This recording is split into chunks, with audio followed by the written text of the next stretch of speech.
انسان کو دکھ بھی آتے ہیں، بیماریاں بھی آتی ہیں، اپنوں بیگانوں کی طرف سے اس کو تلخیوں کا بھی سامنا کرنا پڑتا ہے۔ تو اس موقع پر آپ کی زبان کوئی ایسا جملہ نہ کہے جو اللہ کی ناراضگی کا سبب ہو۔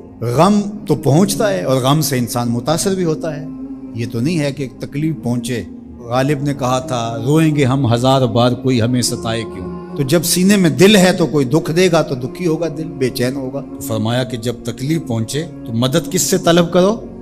صبر سے، کہ اللہ مجھے توفیق صبر دے۔ روایت ہے کہ سلمان رضی اللہ تعالی عنہ حاضر ہوئے اور ان کے چہرے کے اوپر کوئی ایسے آثار تھے کہ جس طرح بہت بڑی پریشانی ہو۔ تو ان کو کہا کہ تمہارا جو دکھ ہے وہ اس کو کہو جو دکھ کا مداوع کر سکتا ہے، غم اسے کہو جو غم خار ہو، جو غم خار ہی نہ ہو اسے غم کہنے کا فائدہ۔ بعض اوقات لوگ خام خواہ بے چین ہوتے کہ میں کوئی پوچھے تمہیں کیا ہے، چہرے کے اوپر جو ہے وہ خشونت سجائے، چہرے کے اوپر جو ہے وہ اداسی سجائے۔ آپ کو صدمہ پہنچے تو بعض اوقات ٹھیک ہے، انسان بے بس ہو جاتا ہے، اس کے چہرے بچھرے سے اس کا ظہور بھی ہوتا ہے، لیکن کچھ ایسی چیزیں جو چھپائی جا سکتی ہیں اس کو چھپائیں۔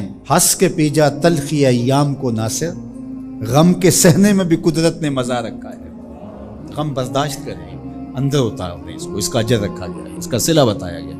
تو ہر چھوٹی چھوٹی بات کو لوگوں سے شیئر کرنا یہ نہیں ٹھیک ہے۔ کبھی آپ کوئی ایسی بات ہو آپ کر بھی سکتے ہیں، لیکن ہر وقت جو ہے وہ اکتائے ہوئے رہنا اور میں پریشان ہوں، میں پریشان ہوں، میں دکھی ہوں، میں دکھی ہوں، تو کیا وہ دکھ ختم ہو جائے گا؟ لوگ مہندی سجائیں گے تیرے لہو سے، لوگ مہندی سجائیں گے تیرے لہو سے، زخم دل کے نہ دکھاؤ کسی کو۔ لوگ تو اس سے طرح مذاق بھی اڑائیں گے، اور جب تم ہنستے ہو تو زمانہ تمہارے ساتھ ہنستا ہے، اور جب تم روتے ہو تو زمانہ تمہارے ساتھ نہیں روتا۔ اس لیے یہ آنسو بڑے قیمتی ہیں، وہی بہاؤ جہاں شان کریمی موتی سمجھ کے چن لے۔ یوں ضائع نہ کرو، یوں ان کو برباد نہ کرو، لوگوں کے سامنے رسوا نہ کرو اپنے آپ کو۔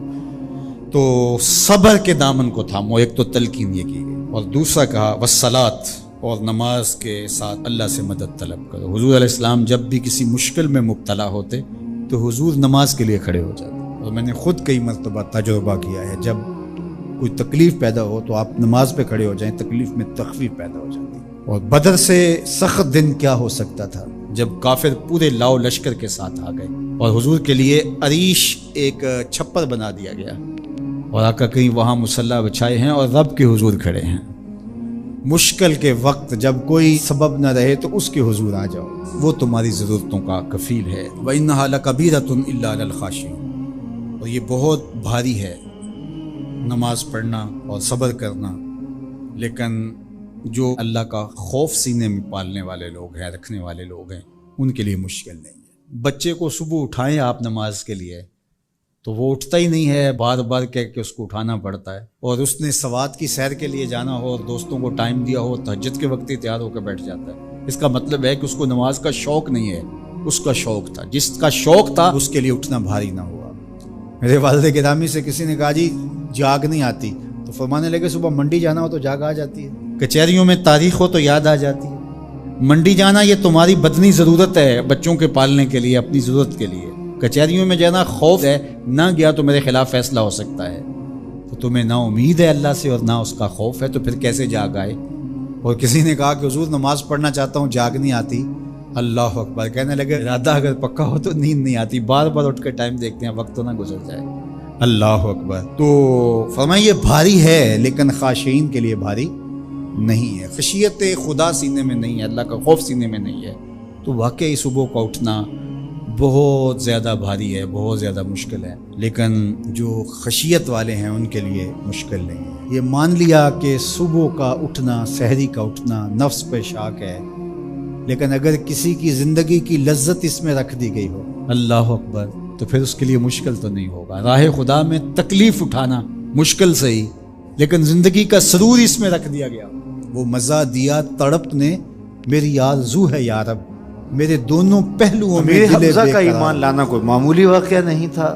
جس طرح مسلمانوں میں خوشی کی لہر دوڑ گئی تھی تو کفار کے اندر یہ خبر ایک بجلی بن کے گری، تو وہ بھی دارالندوہ میں بیٹھے اور سوچنے لگے کہ اب کیا کیا جائے۔ آج ایک حمزہ بن عبد المطلب گئے ہیں، کل کوئی اور چلا جائے گا تو یہ تو طاقتور ہو جائیں گے۔ عمر بن خطاب مجلس میں موجود تھے. کہا تم قصہ چھوڑو، یہ کام میرے ذمہ رہا، میں بانی اسلام کی زندگی کا چراغ ہی بجھا دیتا ہوں. روز روز کا قصہ ہی تمام ہوتا ہے. تلوار حمائل کی اور ارادہ قتل سے گھر سے نکلتے ہیں. تقدیر ہنس کے کچھ اور ہی بول رہی ہے. سودا لینے کے لیے بازار گئے، سودا لینے کے لیے بازار گئے، ہاتھ اس کے بکے جس کے خریدار گئے. تلوار حمائل کی ہے، بانی اسلام کی زندگی کا چراغ بجھانے کی آرزو ہے. گھر سے نکلتے 22 سال کی عمر ہے، جوانی ہے، بانکپن ہے، چہرے پہ جلال ہے. خطاب کا جری جواں بیٹا ہے. راستے میں ایک صاحب ملے، دیکھا اور کہا کہ کیا تیور ہیں اور ارادے کدھر کے؟ کہا چراغ اسلام بجھانے جا رہا ہوں. کہا اس کی روشنی تو تمہارے گھر میں بھی پہنچ گئی ہے. پوچھا کیا ماجرا ہے؟ کہا تمہاری بہن فاطمہ بنت خطاب اور تمہارے بہنوئی سعید وہ بھی اس آقا کے غلام بن گئے. بس غصے میں بہن کے گھر پہنچتے ہیں اور دروازے کو دستک دیتے ہیں. اندر قاری قرآن ان کو قرآن سکھا رہا ہے. اہل خانہ سمجھے عمر آئے ہیں اور تیور بھی اچھے نہیں ہیں. قاری کو کہیں گوشے میں چھپا دیا اور دروازہ کھولا. دروازہ کھولنے کی دیر تھی کہ بہن پہ ٹوٹ پڑے، مار دھاڑ شروع کر دی. تم سابی ہو گئی ہو، تم نے آباء و اجداد کا دین چھوڑ دیا ہے. مار مار کے ان کو لہو لہان کر دیتے ہیں. تو بہن بولتی ہے عمر سنو، تم خطاب کے بیٹے ہو نا، میں بھی خطاب کی بیٹی ہوں، میں بھی اپنے موقف سے ہٹنے والی نہیں ہوں.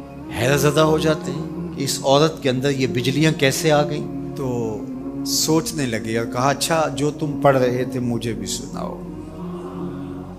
کہا تمہیں پہلے غسل کرنا ہوگا. عمر بدن دھو رہے ہیں، میرا رب دل دھو رہا ہے. اتنے میں قاری قرآن کے ورق لے کے آ گیا اور تلاوت ہوتی ہے طٰہٰ ما انزلنا علیک القرآن لتشقیٰ. اے 14ویں کے چاند محبوب، ہم نے قرآن اس لیے نازل تو نہیں کیا تھا کہ آپ مشقت میں ہی پڑ جائیں. تلاوت ہوتی جا رہی ہے، عمر کی آنکھوں سے آنسو ٹپکتے چلے جا رہے ہیں. کہا عمر کی عمر برباد ہو گئی، چلو مجھے حضور کی چوکھٹ پہ لے چلو. اللہ اکبر. دار ارقم میں حضور تشریف فرما تھے. تلوار اس طرح حمائل کی ہوئی ہے اور اسی حالت میں حضور کی دہلیز پہ جا رہے ہیں. دروازے کے سوراخوں سے دیکھا صحابہ نے، کہا کہ عمر آ رہے ہیں، تلوار ہے ہاتھ میں. تو حضرت امیر حمزہ نے کہا گھبرانے کی ضرورت نہیں ہے، اگر ارادہ خیر سے آ رہے ہیں استقبال کریں گے، خوش آمدید کہیں گے، بٹھائیں گے، عزت دیں گے. اور اگر ارادہ اچھا نہیں ہے تو اسی کی تلوار سے اس کا سر کاٹیں گے. دروازہ کھلتا ہے، عمر حضور کے سامنے آ کے بیٹھتے ہیں اور میرے حضور کہتے ہیں عمر ابھی وہ وقت نہیں آیا کہ تم اسلام لے آؤ.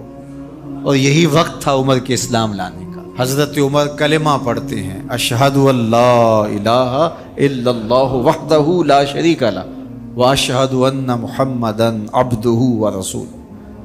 جو ہی عمر کی زبان سے کلمے کی صدا سنتے ہیں صحابہ، اتنے زور سے اللہ اکبر بے ساختگی میں کہتے ہیں مکے کی گلیاں گونج اٹھتی ہیں. اللہ اکبر. اب ایمان لانے کے بعد جناب عمر حضور سے پوچھتے ہیں کہ حضور ہم حق پہ نہیں ہیں. فرمایا ہم حق پہ ہیں، اللہ کا دین سچا نہیں ہے. کہا اللہ کا دین سچا ہے. کہا کہ آپ اللہ کے سچے رسول ہیں. فرمایا ہاں میں اللہ کا سچا رسول ہوں. تو کہا پھر ہم چھپ کے نمازیں کیوں پڑھیں، ہمیں صحن حرم میں جانا ہوگا. مسلمانوں کی 2 صفیں بنتی ہیں 20-20 افراد کی. ایک صف کی قیادت حضرت عمر کرتے ہیں، ایک صف کے آگے حضرت امیر حمزہ چلتے ہیں، درمیان میں میرے حضور ہیں اور صحن حرم میں پہنچ کے رب کی نماز ادا کی جاتی. حضرت عبداللہ ابن مسعود رضی اللہ تعالیٰ عنہ فرماتے ہیں عمر کا اسلام لانا مسلمانوں کے لیے عزت کا سبب